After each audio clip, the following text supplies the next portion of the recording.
दोस्तों, क्या हो अगर हमारे पास एक ऐसा ऐप हो जो हमारी हर विशेष को पूरी कर दे। इस कहानी की शुरुआत एक हाई स्कूल से होती है। हम एक अजीब सी लड़की को देखते हैं जिसके हाथ में एक कटर है और वो दीवार पर अपना नाम और बर्थ डेट खरोच रही है। वो अपने स्कूल के क्लासमेट्स के लिए एक वीडियो रिकॉर्ड करती है और कहती है, मुझे अपनी हर विश पूरी करने का एक रास्ता मिल गया है। फिर वो हंसती है और अपना विश मांगने का फैसला करती है। वो उस कैमरे की तरफ देखती है और बोलती है उसके सारे क्लासमेट्स मारे जाए, क्योंकि जब बाकी लोग उसे बुली करते थे तो उसके सारे क्लासमेट्स उस पर हंसते थे और उसका मजाक उड़ाते थे। इसके बाद वो कैमरे को देखती है और सभी लोग को गुड बाय कर उसके बाद जो कटर उसके हाथ में होता है उसे वो अपने गले पर वार करती है और खुद को सेक्रीफाइस कर देती है ताकि उसकी मांगी हुई विश पूरी हो सके। इस इंसिडेंट के 3 साल बाद हम एक खूबसूरत लड़की से को देखते हैं जो स्कूल जाने के लिए जल्दी उठती है।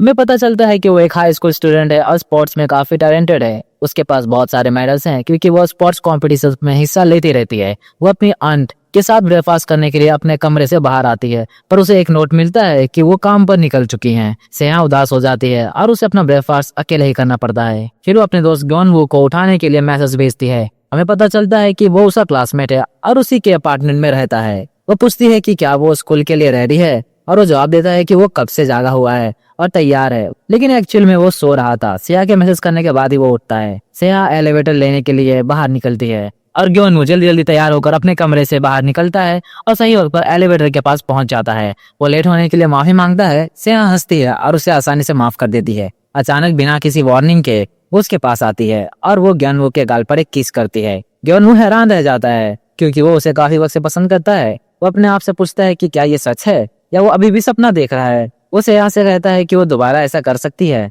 ताकि उसे यकीन हो जाए कि वो जागा हुआ है और उसे वो मूवमेंट रिपीट करने के लिए टीज करते रहता है। पर अचानक एलिवेटर का दरवाजा खुलता है और उनका पड़ोसी उन्हें देख लेता है। वो दोनों एम्बेरस हो जाते हैं और उन्हें उनके साथ ही एलिवेटर शेयर करना पड़ता है। फिर हम उनकी क्लासमेट्स नारी को देखते हैं जो कार में स्कूल जा रही है। वो एक अमीर फैमिली से है। वो अपना हॉरोस्कोप पढ़ती है और उसे पता चलता है कि आज का दिन अपना प्यार का इजहार करने के लिए परफेक्ट है। कोइंसिडेंस से वो रोड पर ग्योनवू को देखती है और खुश हो जाती है क्योंकि वो उसे बहुत पहले से पसंद करती है। वो मौका देखकर कन्फेस करने का फैसला करती है। वो कार से उतरकर उसके पीछे भागती है और सुंदर दिखने के लिए मेकअप भी लगाती है। पर तभी वो सेहा को उसके साथ देखकर हैरान और जेलस हो जाती है। अपने कन्फेशन को डिले करते हुए वो ग्योनवू के करीब जाने की कोशिश करती है और पूछती है कि क्या वो स्कूल के बाद फ्री है। अचानक उनका क्लासमेट योंगवुक वहाँ आ जाता है और उनके साथ मस्ती करने लगता है। वो नोटिस करता है कि ग्योनवू और सेहा हर रोज साथ स्कूल आते हैं और उसे उनके बीच कुछ होने का शक भी होता है। तो पूछता है कि क्या वो सीक्रेटली डेट कर रहे हैं। सेहा नर्वस हो जाती है और तुरंत कहती है, हम नेबर्स हैं इसलिए साथ आते हैं। नारी योनहुक की ये बात सुनकर गुस्सा हो जाती है,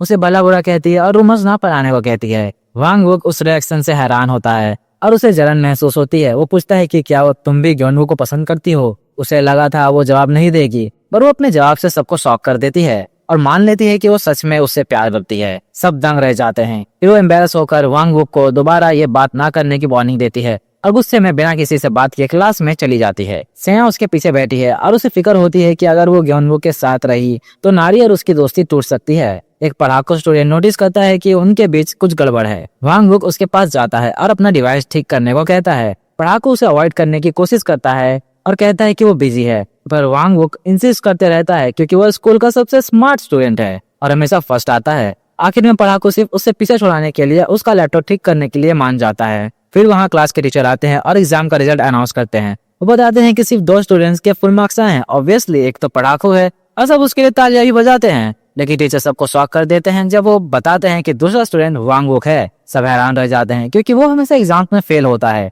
यहाँ तक कि वांगवुक को खुद भी यकीन नहीं होता। अचानक उसके फोन पर एक ऐप से मैसेज आता है कि उसकी विश पूरी हो चुकी है। उसे समझ नहीं आता कि क्या हो रहा है, पर वो खुश है और उसे लग रहा है वो सपने देख रहा है। क्लास के बाद उसके दोस्त उसे घेर लेते हैं और पूछते हैं उसने ये कैसे किया। सेहा पूछती है कि क्या उसने पढ़ाकू से चीटिंग की, पर वांगवुक हंसता है और उन्हें अपना सीक्रेट बताने का फैसला करता है। वो बताता है कि उसने एक ऐप डाउनलोड किया है जो विशेष पूरी करता है और उसने एग्जाम पास करने की विश मांगी थी जो सच हो गई है। कोई इसका यकीन नहीं करता। उन्हें लगता है वो मजाक कर रहा है और वो ऑनलाइन ऐप ढूंढने की कोशिश करते हैं, पर उन्हें नहीं मिलता। उन्हें लगने लगता है वो झूठ बोल रहा है, पर वो इंसिस्ट करता है कि वो सच बोल रहा है और समझाता है कि ये ऐप ऑनलाइन अवेलेबल नहीं है, इसे लिंक के जरिए ही भेजा जा सकता है। वो इसे ग्रुप में भेज देता है। सेहा को लगता है वो प्रैंक कर रहा है, पर ग्योनवू इसे खुद ट्राई करने का फैसला करता है। ग्योनवू वो ऐप डाउनलोड करता है पर इसे चला नहीं पाता। वांगवुक रूल्स समझाता है। उसे अपना नाम, डेट ऑफ बर्थ लिखना होगा, अपनी विश का एक वीडियो रिकॉर्ड करके अपलोड करना होगा वो उन्हें अपना खुद का वीडियो दिखाता है जिसमें उसने फुल मार्क्स की विश मांगी थी।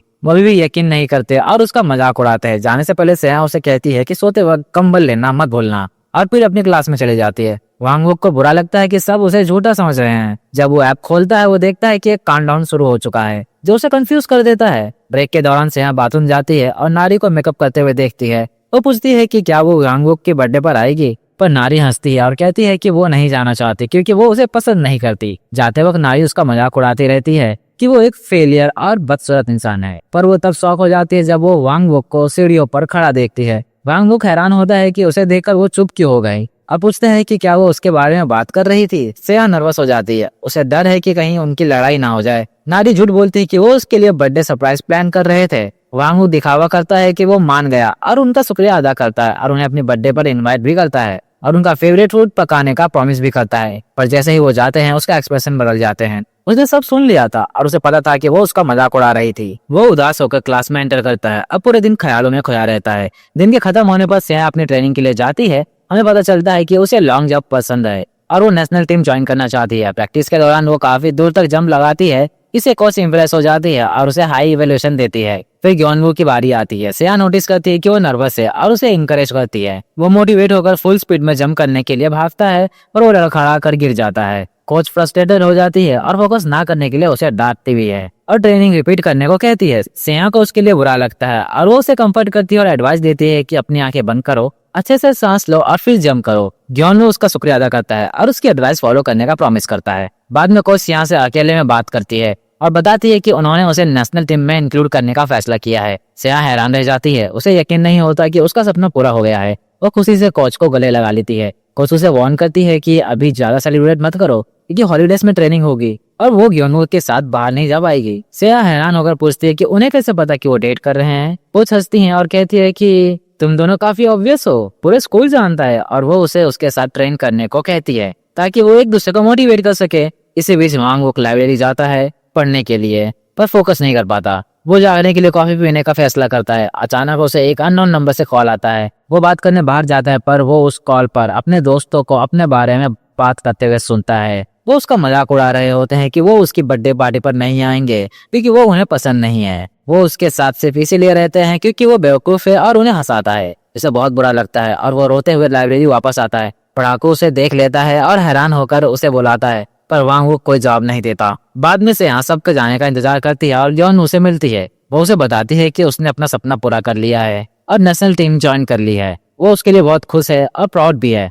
अचानक लाइट चली जाती है। जॉन वो डर जाता है और उसको हाथ पकड़ लेता है। उसे अंधेरे से डर लगता है। सेहा हंसती है और वो हाथ पकड़कर साथ चलते हैं। जब वो घर पहुंचते हैं वो सेलिब्रेट करने का फैसला करते हैं। वो अपना फेवरेट फूड ऑर्डर करते हैं, आपस में मजाक करते हैं और खुशी से अपना टाइम एंजॉय करते हैं। अचानक वांगवुक का कॉल आता है। वो हैरान होकर कॉल उठाती है। वो पूछता है कि क्या वो सच में उसके बर्थडे पर नहीं आएगी। सेहा माफी मांगती है और अपने ट्रेनिंग के बारे में समझाने की कोशिश करती है पर वो उसकी बात पूरी नहीं होने देता और फोन काट देता है। ये सोच करके कि वो सच में उसका मजाक उड़ा रही थी। सेहा को गिल्टी फील होता है और उसे समझ नहीं आता कि वो क्या करे। ग्योनवू उसे कंफर्ट करने की कोशिश करता है और उसे वी ऐप की याद आती है। वो सजेस्ट करता है कि वो इसे ट्राई करे। वो अपना नाम और बर्थडे लिखता है और एक वीडियो रिकॉर्ड करता है। सेहा की ट्रेनिंग कैंसिल हो जाए और अपलोड कर देता है। सेहा उस पर हंसती है क्योंकि वो इस पर यकीन नहीं करती। अगले दिन वो हमेशा की तरह स्कूल के लिए जल्दी उठती है। ग्योनवू लेट होता है तो उसकी भरपाई करने के लिए वो पास आता है और उसे किस करता है, पर इस बार उनका पड़ोसी उन्हें देख लेता है और समझ जाता है कि वो डेट कर रहे हैं। सेहा एम्बेरस हो जाती है, ग्योनवू को मारती है और उसे सीढ़ियों से जाने की कहती है। स्कूल में सेहा नोटिस करती है कि वांगवुक क्लास में सो रहा है। टीचर उन्हें उसे उठाने को कहती है। ग्योनवू उसे बुलाता है पर वो कोई जवाब नहीं देता। अचानक उसके फोन पर वी ऐप खुल जाता है जिसमें 3 मिनट का काउंटडाउन चल रहा होता है। वांगवुक को दौरे पड़ने लगते हैं और वो अजीब आवाजें निकालने लगता है। स्टूडेंट शॉक हो जाते हैं, उन्हें लगता है वो बीमार है और वो उसकी मदद करने की कोशिश भी करते हैं पर वो उन्हें इग्नोर कर देता है। वो अपना बैग खोलता है और कटर निकाल लेता है। ग्योनवू को डर लगता है कि वो खुद को चोट न पहुंचा ले और उसे रोकने की कोशिश करता है पर वांगवुक उसे जोर से धक्का देता है जैसे उसे कोई और कंट्रोल कर रहा हो। वो चाकू फेंकने की कोशिश करता है पर नहीं कर पाता। वो सबको दूर रहने की वार्निंग देता है और कहता है कि वो खुद कंट्रोल नहीं कर पा रहा। वो दर्द में चिल्लाता है। अचानक वो सेहा पर अटैक कर देता है और उसके साथ क्लास का दरवाजा तोड़ देता है और दोनों जमीन पर गिर जाते हैं। वो रोता है और उससे मदद मांगता है। सेहा बुरी तरह डर जाती है और उसे चाकू छोड़ने को कहती है पर तभी काउंटडाउन खत्म हो जाता है। अचानक वो खड़ा होता है, कहता है आई एम सॉरी और फिर वो खुद को कटर से मार देता है। सेया चीखती है और रोते हुए उसका नाम पुकारती है। वो देखती है कि उसके फोन पर भी ऐप अभी भी खुला है और काउंटडाउन खत्म हो चुका है। उसे समझ नहीं आता क्या हुआ। उसे पहली बार हांगवुक से मिलने का फ्लैशबैक आता है। तब वो पेरेंट्स की डेथ के बाद मिडिल स्कूल में नहीं आई थी। जब वो क्लास में गई, उसने सुना कि स्टूडेंट उसे मनहूस कह रहे हैं। वो गुस्सा हो गई और उनसे लड़ना चाहती थी, पर ग्योनवू ने उसे रोका और अपना इंट्रो दिया। उसने दोस्ती का हाथ बढ़ाया और नारी ने भी उसे डिफेंड किया। फिर हांगवुक ने उसका मूड ठीक करने के लिए उसे गिफ्ट में एक मेडल दिया। सेया को उनकी काइंडनेस पसंद आया और तब से वो क्लोज फ्रेंड्स बन गए। प्रेजेंट में पुलिस स्कूल पहुंचती है और इन्वेस्टिगेशन शुरू करती है। वो सीसीटीवी फुटेज देखते हैं और हांगवुक को ये सब करते हुए पाते हैं। वो समझते हैं कि उसने सबके सामने सुसाइड परफॉर्म किया है और इसके साथ ही वो उसका केस बंद कर देते हैं। और दूसरी तरफ से यहाँ की क्लिनिक में आंख खुलती है। वो नर्स को बताती है कि वो ठीक है और कपड़े बदलने जाती है, पर जब वो अपना लॉकर खोलती है उसे वांगवुक का मेडल मिलता है। वो उसके साथ बिताए पलों को याद करती है। हमें पता चलता है कि वो कल रात उसके घर भी गई थी।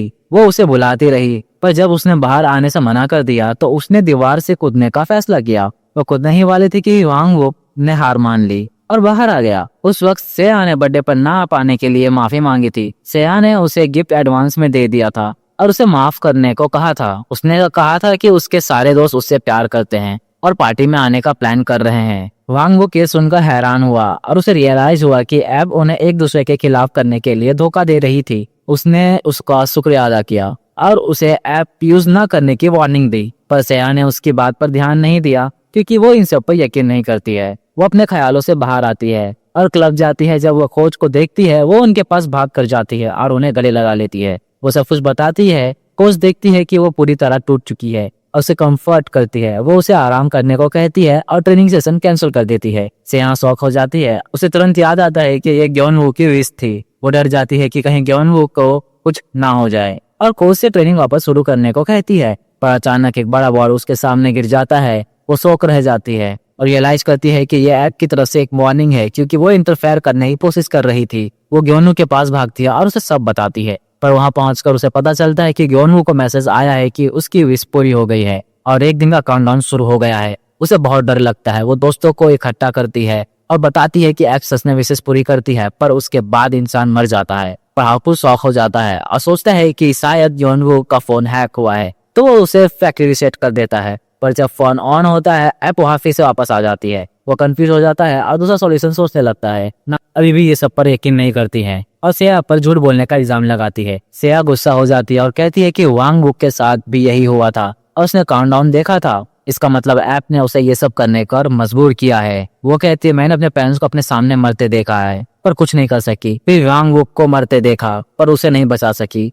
मैं किसी और को खोना नहीं चाहती। ग्योनवू उसकी बातों से काफी अफेक्ट होता है और उसे शांत करता है। वो पढ़ाकू से कहता है कि वो उसका फोन अपने डिवाइस से कनेक्ट करे और काउंटडाउन रोकने के लिए ऐड डिलीट करने की कोशिश करे। इसके बाद वो सब कपड़े बदलने अपने अपने घर जाते हैं। रास्ते में ग्योनवू देखता है कि सेया को ठंड लग रही है तो वो अपनी शर्ट उसे दे देता है। उसे उसके लिए बुरा लगता है क्योंकि उसने लाइफ में बहुत सफर किया है। वो उसे पहले ना समझ पाने के लिए माफी मांगता है और हमेशा साथ रहने का प्रॉमिस करता है और कन्फेस करता है कि वो उसे सच में प्यार करता है। सेया ये सुनकर खुश होती है और कहती है कि वो बस चाहती है वो ठीक रहे। जब वो घर पहुंचते हैं वो अपने अपार्टमेंट्स में जाती हैं और वो आराम करने जाता है, पर जैसे ही वो लेटता है उसे सेया के नंबर से कॉल आता है। जब वो उठाता है वो उसे अपने दोस्तों से उसके बारे में बुरा भला कहते हुए सुनता है कि वो उसे नफरत करती है और सिर्फ उसके साथ खेल रही है। वो शौक होकर उसके पास भागता है। जब वो वहां पहुंचता है वो उसे बाथरूम से बाहर आते हुए पाता है। जब सेया कॉल सुनती है वो कंफ्यूज हो जाती है, अरे ये तो मेरी आवाज है। वो उसे बताती है कि वांगवुक के साथ भी यही हुआ था। उन्हें रियलाइज होता है कि ऐप उन्हें एक दूसरे के खिलाफ कर रही है। वो अपने बाकी दोस्तों को बुलाते हैं। पढ़ाकू फिर से ऐप डिलीट करने की कोशिश करता है। इस बार वो फोन को शट डाउन करने में कामयाब हो जाता है। सबको रिलीफ मिलता है, पर अचानक ग्योनवू की आंख में दर्द होता है। वो उसे इतना रगड़ता है कि खुद को एंजॉय कर लेता है। सेया उसे रोकने की कोशिश करती है पर वो उसे धक्का देकर जमीन पर गिरा देता है। उसे हालुसिनेशन होने लगती है। वो कहता है कि उसे एक भूतनी उसके सामने खड़ी हुई दिख रही है। वो डर जाता है और उसे दौरे पड़ने लगते हैं। तभी उसकी एक उंगली मुड़ने लगती है और उसका हाथ टूट जाता है और उसकी उंगलियां उसकी आंखों की तरफ जाती हैं। वो दर्द में चिल्लाता है और दोस्तों को भागने को कहता है, पर वो मना कर देते हैं। पढ़ाकू उसे पकड़ने की कोशिश करता है ताकि वो किसी को चोट ना पहुंचाए। सेया एम्बुलेंस बुलाने भागती है, पर तभी फोन रेस स्टार्ट हो जाता है और काउंटडाउन तेज शुरू हो जाता है। ग्योनवू पागलों की तरह हंसने लगता है, सेया को मारता है और वो नीचे गिर जाती है और पढ़ाकू अला पकड़कर उसे मारने की कोशिश करता है। एक डरावनी आवाज में वो कहता है, तुम्हें मरना होगा क्योंकि तुमने प्रोग्राम डिलीट करने की कोशिश की है। सेया टूट जाती है। वो पीछे से आकर ग्योनवू के सर पर लैपटॉप से मारती है और वो बेहोश हो जाता है। एम्बुलेंस उन्हें हॉस्पिटल ले जाती है। वहाँ उसकी आंट उनका चेकअप करती है क्योंकि वो डॉक्टर है। बताती है कि ग्योनवू ठीक है पर बेहोश है। वो सेया से सच पूछती है पर सेया बताने से मना कर देती है क्योंकि उसे पता है कि कोई उनकी बातों पर यकीन नहीं करेगा। रात को सेया ग्योनवू को देखने जाती है पर नारी उसे रोक लेती है। कहती है कि उसकी फैमिली वहाँ है और वो तमाशा करेंगे। नारी उसके साथ रुकती है और माफी मांगती है कि उसने यकीन नहीं किया उन पर। वो पूछती है कि क्या उसे घर से कुछ चाहिए। सेया उसका शुक्रिया अदा करती है और उसे अपने घर का पासवर्ड दे देती है। इस बीच पढ़ाकू ऑनलाइन इस ऐप के बारे में इंफॉर्मेशन ढूंढता है। अचानक उसे अननोन नंबर से कॉल आता है। वो शॉक हो जाता है क्योंकि वो उसकी बड़ी बहन होती है। वो उसे वार्न करती है कि वो जो कर रहा है उसे रोक दे वरना सब मारे जाएंगे। वो बताती है कि ऐप शापित है और इसे एक बुरी आत्मा कंट्रोल कर रही है। जो भी काउंटडाउन रोकने की कोशिश करेगा वो ही मारा जाएगा। वो उसे तुरंत सेया को बचाने के लिए भेजती है। पढ़ाकू हॉस्पिटल की तरफ भागता है। उसी वक्त ग्योनवू की कंडीशन खराब हो रही होती है। सेया उसे बचाने के लिए खुद को सैक्रिफाइस करने का फैसला करती है। वो ऐप डाउनलोड करती है और विश मांगती है कि ग्योनवू जिंदा रहे भले ही उसे मरना क्यों ना पड़े। पढ़ाकू पहुंचता है पर तब तक देर हो चुकी होती है। सेया कहती है वो किसी और को खोना नहीं चाहती। वो बताती है कि सिर्फ विश करने वाला ही उस आत्मा को देख सकता है, इसलिए उसने ये रिस्क लिया। ऐप से मैसेज आता है कि उसकी विश पूरी हो गई है। ग्योनवू की हालत ठीक होने लगती है पर सेया का फोन पर काउंटडाउन शुरू हो जाता है। सेया खुश है कि उसने उसे बचा लिया। पढ़ाकू उसे सब ठीक करने का एक रास्ता बताता है और उसे अपनी बहन के पास ले जाता है जो एक जादूगरनी बन चुकी है और जंगल में रहती है। वो टैक्सी से वहां जाते हैं पर रास्ता बंद होता है और उन्हें पैदल जाना पड़ता है। वो लोग एक भूलभुलैया में फंस जाते हैं और बार बार उसी पेड़ के आसपास पहुंच जाते हैं। अचानक एक चिड़िया दिखती है और से यहाँ भागते हुए एक टेम्पल पहुंच जाती है जहाँ वो जादूगरनी रहती है। पढ़ाकू बताता है कि उसकी बहन ने कहा था कि अगर वो टेम्पल से बाहर निकली तो वो मारी जाएगी। एक गार्जियन दरवाजा खोलता है। वो उसकी बहन का पति होता है। सभी लोग अंदर जा रहे होते हैं पर तभी ग्योनवू का कॉल आता है। सेया कॉल उठाती है तो पढ़ाकू की बहन भाग कर आती है और कहती है कि ये ग्योनवू नहीं है, एविल स्पिरिट है, उसके सवालों का जवाब मत देना। सेया कॉल काट नहीं पाती जैसे किसी ने उसका हाथ पकड़ा हो। ग्योनवू की आवाज बदल जाती है और वो अब्यूसिव हो जाता है। जादूगरनी एक मैजिकल रस्सी से सेया की हाथ बांध देती है और फोन ले लेती है। सेया अजीब तरह से मूव करने लगती है। उसका सिर 180 डिग्री घूम जाता है। तब तक जादूगरनी उसे बांध देती है और वो बेहोश हो जाती है। जादूगरनी समझती है कि यह आत्मा ने उस पर कब्जा कर लिया है और उसे निकालना होगा। वो एक रिचुअल शुरू करती है और सेया एक अजीब जगह पहुंच जाती है। जादूगरनी उसे बताती है कि बचने के लिए उसे 3 दरवाजों से गुजरना होगा और कभी पीछे मुड़कर नहीं देखना है। सेया पहले दरवाजे में जाती है जो उसका स्कूल होता है। वहाँ उसे वांग वुप की आवाज सुनाई देती है पर वो नहीं मुड़ती। फिर वो दूसरे दरवाजे में जाती है जहाँ उसके पेरेंट्स का एक्सीडेंट हुआ था। उसके माता पिता उसे बुलाते हैं पर वो हिम्मत करके आगे बढ़ती है। तीसरी दरवाजे पर उसे पढ़ाकू और गार्जियन दिखते हैं तो उसे पीछे देखने को कहते हैं ताकि वो उसे बचा सके, लेकिन सेया कंफ्यूज हो जाती है। पढ़ाकू रोता है और कहता है कि उसने उसे बचाने के लिए ऐप डाउनलोड किया और पीछे से आत्मा आ रही है। सेया डर कर पीछे मुड़ जाती है। एविल स्पिरिट हंसने लगती है, उसने उसे धोखा दे ही दिया। सेया एक अंधेरी जगह पहुंच जाती है जहाँ उन सब की डेड बॉडीज होती है जो उस ऐप के द्वारा मारे गए थे। आत्मा उसके पास आती है पर तभी जादूगरनी उसका हाथ पकड़कर उसे बाहर निकाल लेती है। सेया होश में आती है और सेफ होती है। पढ़ाकू उसे उठाकर रेस्ट करने के लिए ले जाता है। इस बीच हम देखते हैं कि जादूगरनी को चोट आई है पर वो अपनी पावर से खुद को हील कर लेती है। नारी हॉस्पिटल में ग्योनवू से मिलती है और उसे वो वीडियो दिखाती है जिसमें वो सब पर अटैक कर रहा था। ग्योनवू शॉक हो जाता है क्योंकि उसे कुछ याद नहीं। नारी झूठ बोलती है कि सेया उससे डर गई है और उससे मिलना नहीं चाहती। ग्योनवू उसकी बात मान लेता है और सेया से दूर रहने का फैसला करता है ताकि वो सेफ रहे। जादूगरनी सेया को बताती है कि एक स्टूडेंट ने सबसे पहले विश मांगी थी और वो आत्मा बन गई है। तब से ये शापित है। वो बताती है कि आत्मा से पीछा छुड़ाने के लिए उस लड़की का फोन ढूंढकर उसे डिस्ट्रॉय करना होगा। रात को सेया को बुरा सपना आता है और अगले दिन जादूगरनी उसे एक मैजिकल रस्सी देती है ताकि आत्मा उसे चोट न पहुंचाए। गार्जियन भी उनके साथ जाता है। पढ़ाकू को पता चलता है कि वांग वुक को एक ऑनलाइन फ्रेंड ने वो ऐप भेजी थी। वो उसका लोकेशन ट्रैक करते हैं। ग्योनवू घर वापस आता है और सेया के घर में नारी को देखकर हैरान होता है।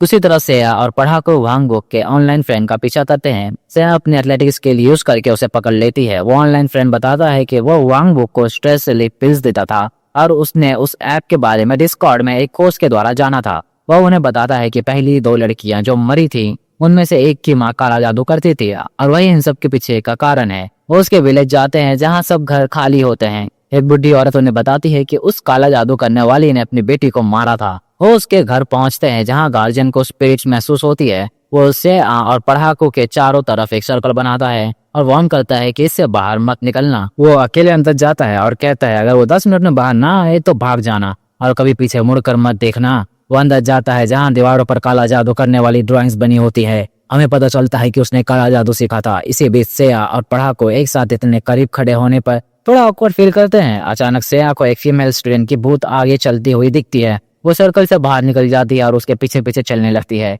पढ़ाकू हैरान हो जाता है और वो भी उसके पीछे पीछे जाता है। वो तब तक चलते रहते हैं जब तक वो एक कब्र पर नहीं पहुंच जाते। भूतनी जमीन पर एक जगह इशारा करती है। जब से वहां खोदती है तो उसे उन 2 मरी हुई लड़कियों की फोटो मिलती है जो स्कूल यूनिफॉर्म में होती हैं। जब वो फोटो को ध्यान से देखती है तो उसे रियलाइज होता है कि यह फोटो कोच के ऑफिस में ली गई थी। वो क्लूज ढूंढने के लिए वहां जाने का फैसला करती है। पढ़ाकू पूछता है कि सिक्योरिटी होते हुए वो अंदर कैसे जाएंगे, पर वो उसे बताती है कि उसे एक खुफिया रास्ता पता है। गार्जियन उन्हें प्रोटेक्ट करने के लिए बाहर रुकने का फैसला करता है। सेया पढ़ाकू गार्डन के एक टूटे हुए दरवाजे से अंदर ले जाती है। वो पूछता है कि उसे यह रास्ता कैसे पता। वो हंसते हुए समझाती है कि वो नेशनल टीम ज्वाइन करने के लिए यहाँ सीक्रेटली ट्रेनिंग किया करती थी। वो कोच के ऑफिस में एंटर करते हैं और उनका कंप्यूटर एक्सेस करते हैं। उन्हें पता चलता है कि ऐप स्कूल के सिस्टम से जुड़ी हुई है और उसमें सारी विश वीडियो हैं। अचानक उन्हें उनकी दोस्त नारी की एक वीडियो मिलती है। वो उसे प्ले करते हैं और ये देखकर दंग रह जाते हैं कि नारी ने वांगवुक की मौत की विश मांगी थी। वो हैरान है कि अगर उसकी विश पूरी हो गई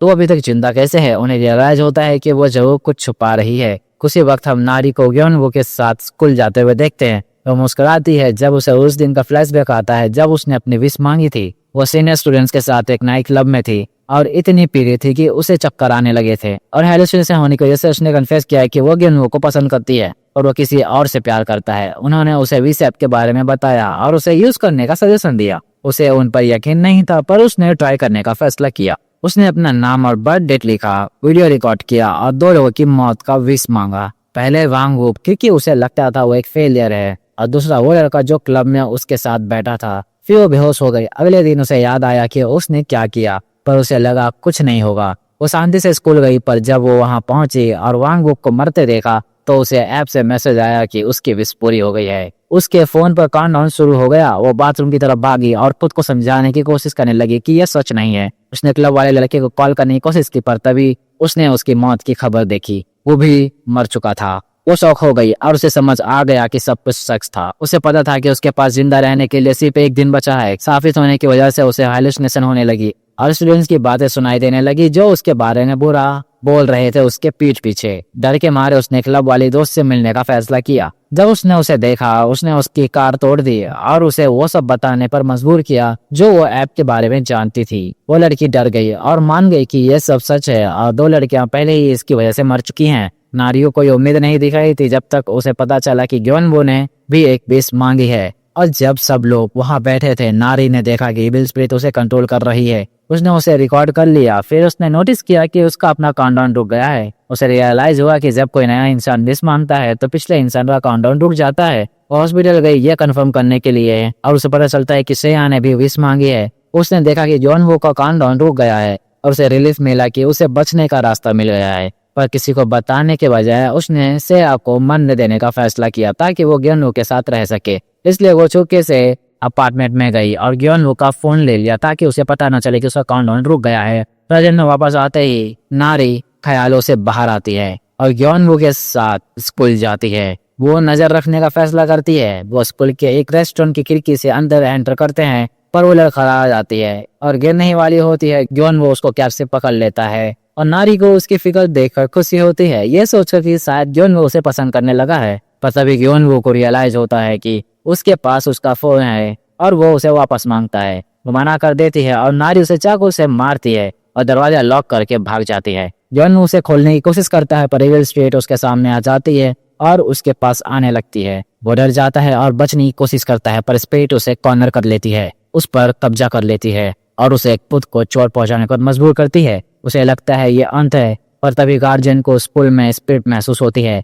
और वो अंदर की तरफ भागता है। वो सही वक्त पर दरवाजा तोड़ देता है और ग्योनवू को बचा लेता है। हालांकि टूटे हुए कांच से वो जख्मी हो जाता है और खून निकलने लगता है। इसी वजह से उसे इविल स्पिरिट को देखने की ताकत मिल जाती है। वो उसकी यूनिफॉर्म से समझ जाता है कि वो कभी इसी स्कूल की स्टूडेंट थी। उसका पास जानने के लिए हम एक फ्लैशबैक में जाते हैं 5 साल पहले। उसका नाम दोही है। सुंदर और स्मार्ट होने के बावजूद वो सबसे अलग थलग रहती है। स्टूडेंट उसे बुली करते थे क्योंकि वो एक गरीब फैमिली से थी। उसकी सिर्फ एक ही क्लोज फ्रेंड थी जिसे वो बहुत प्यार करती थी। एक दिन वो अपनी दोस्त के घर आई पर उसकी माँ ने दरवाजा खोला। उसे अंदर जाकर इंतजार करना पड़ा। उसे पता चला कि उसकी दोस्त की माँ एक जादूगरनी है और वो डर गई। पर जादूगरनी ने उसे यकीन दिलाया कि वो उसे नुकसान नहीं पहुंचाएगी। उसने नोटिस किया कि दोही की आंख लाल है और एक जादुई तरीके से उसने उसे ठीक कर दिया। दोही ने उनका शुक्रिया अदा किया। बाद में उसे उसकी बेस्ट फ्रेंड का एक मैसेज मिला कि वो एक पुरानी फैक्ट्री में मिले जो उनका सीक्रेट हाइड आउट था। वो वहां गई और अपनी दोस्त को सोते हुए पाया। उसने उसे जगाया और पूछा वो वहां क्यों है। उसकी दोस्त ने कहा कि उसे अपनी माँ के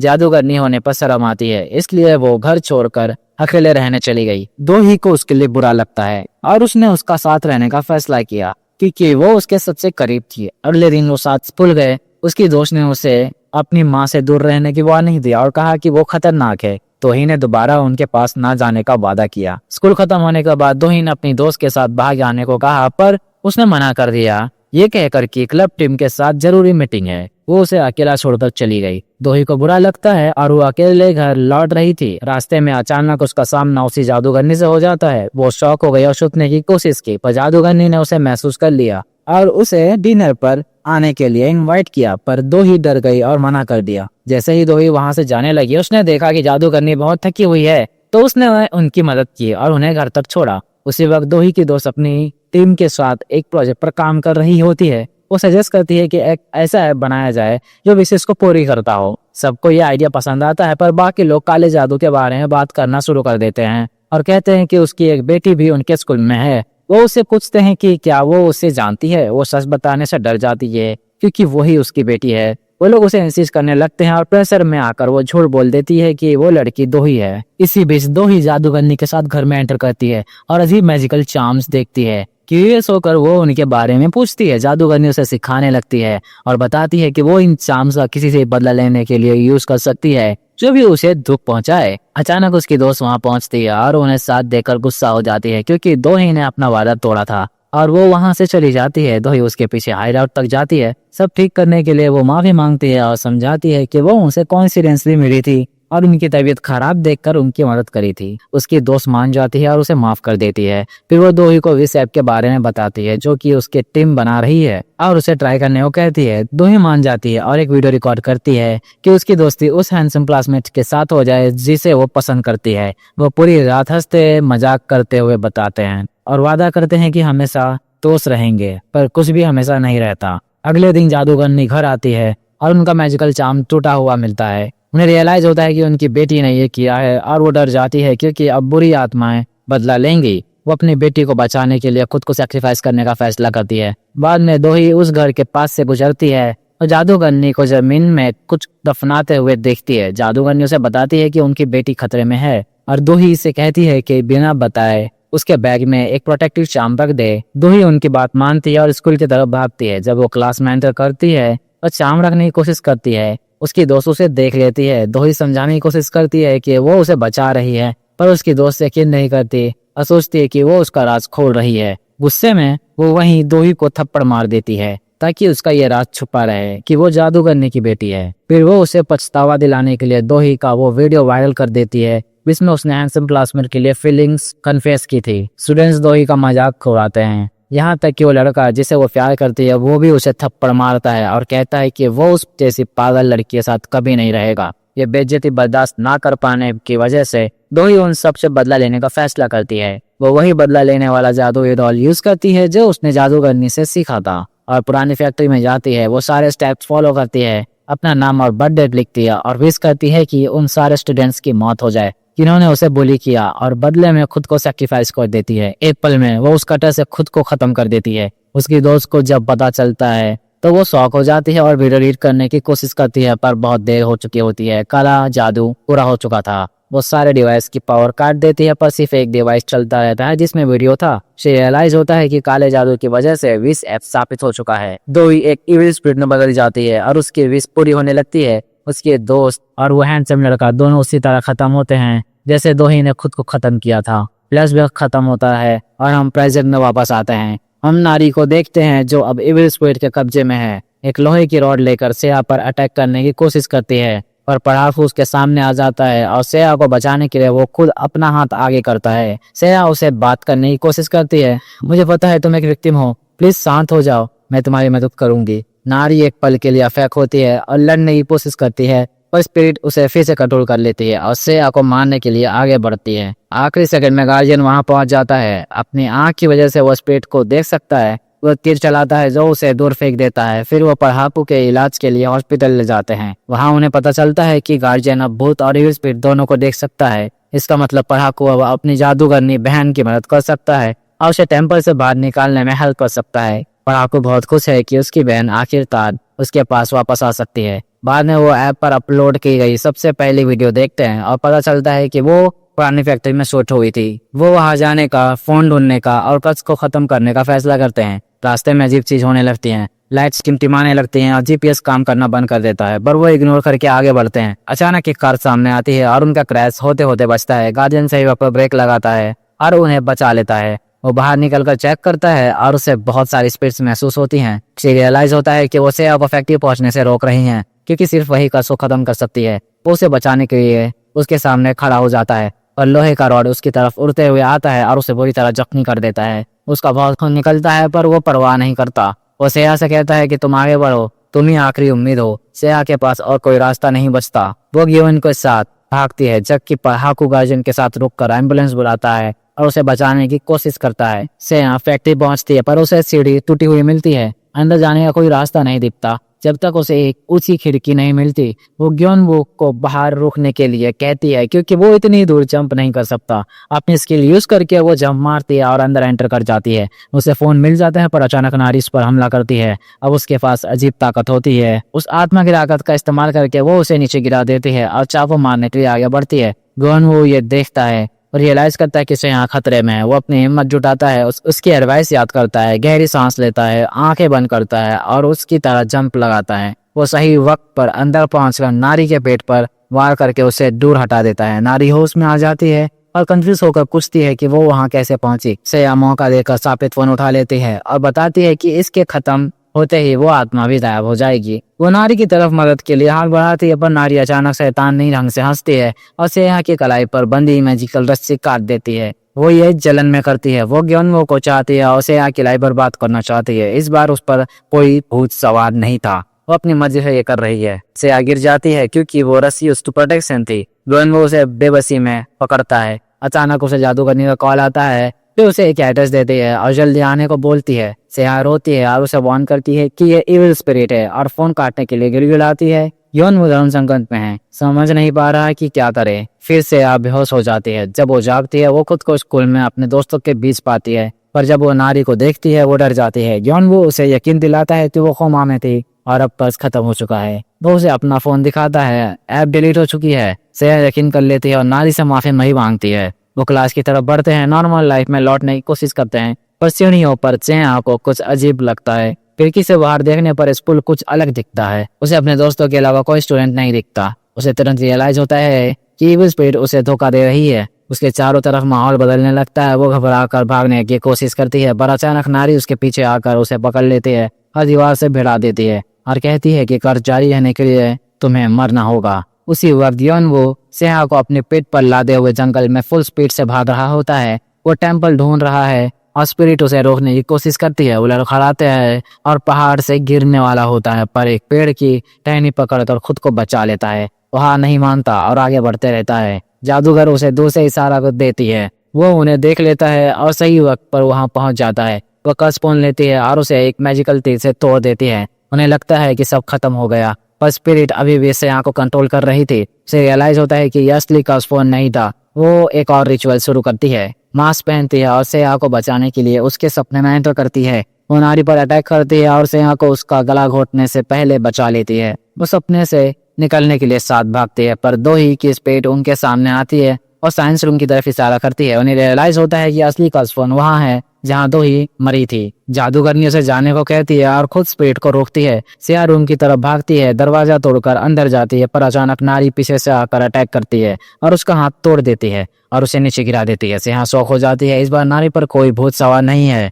वो पूछती है वो ऐसा क्यों कर रही है। नारी हंसती है और कहती है मैं हमेशा से तुमसे नफरत करती थी, तुमसे जलती थी, मैंने ग्यून मुझसे प्यार किया पर तुमने उसे मुझसे छीन लिया। वो मानती है कि उसे वांग वुक के साथ जो किया उसका उसे कोई पछतावा नहीं है। वही था जिसने ऐप और कर्ज फैलाया था। उसे आग को मारने की कोशिश करती है पर सेया उस पर हावी हो जाती है, उसे नीचे गिराती है और रुकने का एक आखिरी मौका देती है। नारी मना कर देती है और फिर अटैक करती है। सेया आखिरकार अपनी पूरी ताकत से लड़ती है और उसे हरा देती है। इसी बीच जादूगरनी इविल स्पिरिट से लड़ रही होती है और एक मैजिकल तीर से खुद को उसे बांधकर अपनी जान सैक्रिफाइस कर देती है। सेया फोन लेकर रूम में पहुंचती है, जादूगरनी के पास जाती है उसे तोड़ने के लिए। जादूगरनी वार करने की कोशिश करती है पर खून ज्यादा बहने की वजह से वो कमजोर पड़कर गिर जाती है। स्पिरिट आजाद हो जाती है, चीखने लगती है और खिड़कियों के कांच तोड़ने लगती है ताकि वो सेया को रोक सके। पर सेया हिचकिचाती नहीं, वो तीर लेती है और खुद फोन को तबाह कर देती है। सब कुछ गायब हो जाता है। वो कल सपने से जाग जाती है और नॉर्मल हो जाती है। जादूगरनी उसका शुक्रिया अदा करती है और बताती है कि कर्ज खत्म हो गया है। वो उसके जख्म ठीक कर देती है। एक हफ्ते बाद वो अपनी नॉर्मल लाइफ में लौट आते हैं और स्कूल वापस जाते हैं। वांग वुक के साथ बिताए हंसी मजाक के पलों को याद करते हैं। वो उसकी कब्र पर जाते हैं और वो बर्थडे गिफ्ट रखते हैं जो उन्होंने उसके लिए तैयार किए थे और वादा करते हैं कि उसे कभी नहीं भूलेंगे। सेया को गिल्टी फील होता है क्योंकि नारी अभी भी इविल स्पिरिट के साथ फंसी हुई है, पर ग्योन उसे बताता है कि यह उसकी गलती नहीं है, नारी ने खुद यह रास्ता चुना था। सेया उसकी बात मान लेती है और ऐप को अपने फोन में रखती है वांग वुक की याद दिलाने के लिए। ये मानते हुए कि स्पिरिट्स चली गई हैं, वो साथ बैठकर तरबूज खाते हैं और बच्चे निकलने का सेलिब्रेशन मनाते हैं। गार्जियन ठीक होने के बाद हॉस्पिटल से निकलता है और पढ़ाकू को उसके पास रोने के लिए टीज करता है। वो हंसते हैं और एंजॉय करते हैं। वो उन्हें स्पिरिचुअल पावर दिखाता है जो उसे आग प्योरीफाई होने के बाद मिली और फैसला करता है कि वो इसे जादूगरनी एक उसकी वाइफ को टेम्पल से बाहर निकालने की मदद के लिए यूज करेगा। सबको शांति महसूस होती है और उसी वक्त वो ऑनलाइन फ्रेंड जो वांग वुक को स्ट्रेस रिलीफ पिल्स बेचता था उसे नारी से मैसेज मिलता है। वो उसे अपना फोन का लोकेशन और पासवर्ड देती है। जब वो उसे खोलता है उसे विश ऐप वहाँ अभी भी मिलती है। वो उसे एक विश मांगने को कहती है ताकि वो वापस आ सके। ये साफ हो जाता है कि वो चाहती है कि कर्ज वापस आए ताकि वो अपने दोस्तों को खत्म कर सके जिन्होंने उसे आखिरी वक्त पर छोड़ दिया था। और इसी के साथ कहानी खत्म होती है। मैं आशा करता हूँ कि आपको ये वीडियो काफी पसंद आया हो।